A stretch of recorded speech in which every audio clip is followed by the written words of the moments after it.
The old-timers at Sulphur Creek warned me. They said no man should travel alone in the Klondike when it's 50 below zero. They were wrong. It wasn't 50 below. It was 75. My name doesn't matter anymore. If you find this journal, just know that the cold here doesn't just bite, it crushes you. I spat onto the snow this morning. The spit crackled and froze in the air before it even hit the ground. That should have been my first warning. I'm looking down the frozen Yukon River, a solid white line stretching into a dark gray horizon.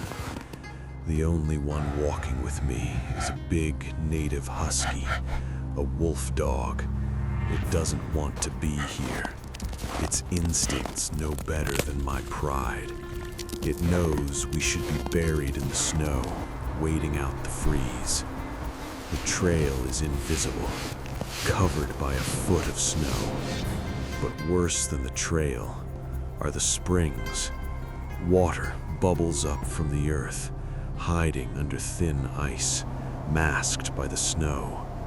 Above me, massive spruce trees stand like frozen giants, their branches heavy with a month's worth of snowfall.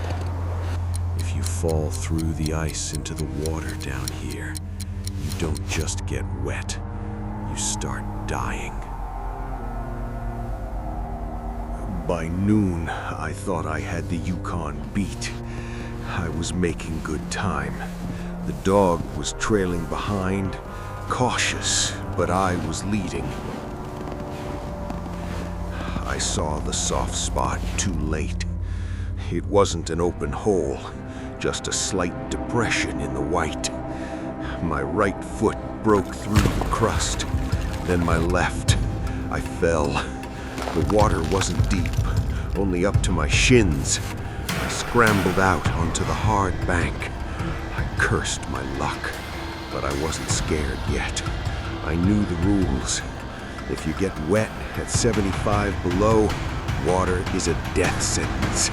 It instantly turns to a solid shell of ice around your boots. You have to stop. You have to build a fire. You lose an hour, but you keep your toes. I dragged myself under the branches of a massive spruce tree. It was a good spot. Plenty of dried twigs caught in the brush. But my fingers, the numbness was already crawling up my wrists. The cold didn't feel like weather anymore. It felt like a physical weight pressing against my chest. I pulled off my heavy mittens to strike the matches. I had maybe 3 minutes before my hands would become useless pieces of meat. I had to build a fire. Now. The matches fell into the snow. I couldn't feel them. My fingers were dead. I scooped them together with the heels of my hands. I struck the whole bunch against my frozen leg. A flare of sulfur. The birch bark caught. The twigs started to burn. Fire. Life. I was gonna make it.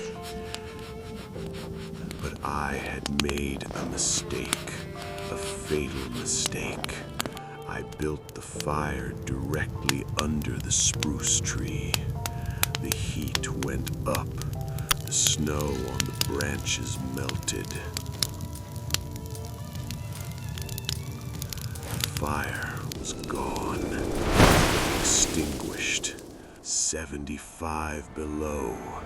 I finally understood what it meant. The old-timers were right.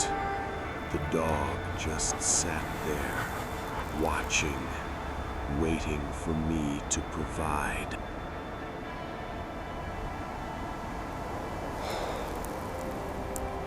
But I was done.